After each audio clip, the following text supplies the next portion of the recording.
Greetings, ladies and gents, and welcome to this narration of the web series Beyond the Void, taken from Reddit. If you're new to the series, there is a playlist listed in the description. And as always, I hope that you enjoy. Chapter 4. Larkan Point of View. The tavern was an isolated shack by the canals of Cover 9, which had fallen into disrepair years ago. The upholstery on the bar stools was torn and frayed. The dingy blue-grey paint was peeling, and the tile floor was stained an off-shade yellow. The bar was owned by Nico, and it was a rare source of income that you could write off as legal. Despite the venue's pitiful appearance, it was never lacking for patrons. For a supposedly above-board operation, there was a lot of gambling and illicit drug usage. I think many of the bar's frequent visitors were addicted to the roulette game. They lost heaps of credits, and yet they returned like clockwork. It was a good place to conduct meetings, and was where we had arranged to pass off the statue. Our buyer would transfer the credits, enjoy a few complimentary drinks, and then we would part ways. I was overjoyed at the thought of putting the sacrilegious job behind us. We headed to a booth near the back of the building, where 3 Xanac males were already seated. A sinking feeling crossed my stomach as we settled down across from them. I couldn't help but notice the 3 crescents branded into their feathers, the symbol for the expanding Nationalist Party. Their species carried a particular hatred for humans, ever since the Terran government foiled their plans to conquer the Federation. The way they were looking at Nico, they looked angry, hungry even. If you ask me, they were contemplating the fastest way to dissect the primate. A grey-feathered male, who seemed to be the posse's leader, wraggled a talon towards us. "The statue. Hand it over." "Not so fast, Seal," Nico growled. "I want my payment, in full, before I move an inch. 500K, just like we agreed." Seal raised a plasma pistol and aligned it with the human's head. His 2 companions followed his lead, and before I could process what was happening, we were in a wrong side of 3 guns. I raised my paws in surrender and took a submissive posture. It took all of my willpower to not bolt on the spot. Every instinct told me to flee from imminent threat. "I am not putting a credit into a Terran's pocket," the Xanac sneered. "Give me the statue, or I will take it off your dead body." The human chuckled, as though he found something amusing about the entire situation. He waved the statue at the 3 Xanac, then tossed it towards them. Xanac talons were not suited for catching items, but Seal lunged for the figurine anyways, dropping his gun in the process. The statue predictably slipped out of his grasp and shattered on the floor with a high-pitched crunch. Nico used a brief distraction to his advantage and unholstered his own pistol before I could blink. He picked off Seal's 2 henchmen with quick shots, racing into the foreheads with mechanical precision. The human whirled towards the disarmed leader, baring his teeth in a predatory grin. "That is why," Nico pressed the barrel against Seal's skull, ignoring the panicked scream from the other customers. "If you draw a gun on a human, you better fucking pull the trigger." There was a deafening crack, and the Xanac slumped against the booth in a pool of his own blood. The poor fella barely knew what had hit him. I stared at the ceramic shards in horror.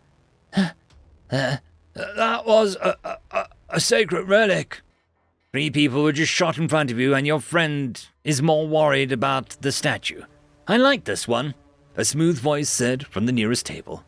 I glanced over to see a human male, watching us with a whimsical smirk. Between the neatly groomed black hair, leather briefcase, and tailored suit, he had the look of a financier or a politician. He seemed unfazed by the dead bodies, but he could just be drunk. Perhaps a Terran tourist who wandered into the wrong establishment. "Nobody asked you what you thought. Mind your own damn business," Nico snapped. The man only nodded and sipped at his beer. "The name is Lionel Richards. We've been watching you for a while, Nicholas Marino." My friend stiffened. "What is this? Are you a cop?" "I am with the government, but I am no cop. My business is not so official, if you catch my drift," he replied. Nico frowned. "You're one of the spooks. Bingo. Is Lionel Richards even your real name? What's in a name, anyways? Does it matter?" I did not follow what the two humans were discussing, but I did notice how Nico's cocky demeanor had faltered. Whatever hidden meaning Lionel had conveyed, it was enough to concern a seasoned Terran criminal. That probably meant that I should be worried as well. A hint of fear flashed in Nico's eyes as he studied the newcomer. "What do you want, Lionel? Are you here to arrest me?" "Of course not. If we wanted to bring you in, we would have done so a long time ago," Lionel answered. "We have a proposition for you. A job. And you think I'll do it out of patriotism? No. I thought you could be, persuaded. 5 million credits up front, 20 million when the job is finished." I gaped at the mysterious stranger, certain that I'd misheard. Nobody offered that kind of money in our line of work. That was at least 5 times the going rate for high-value targets. "Wow.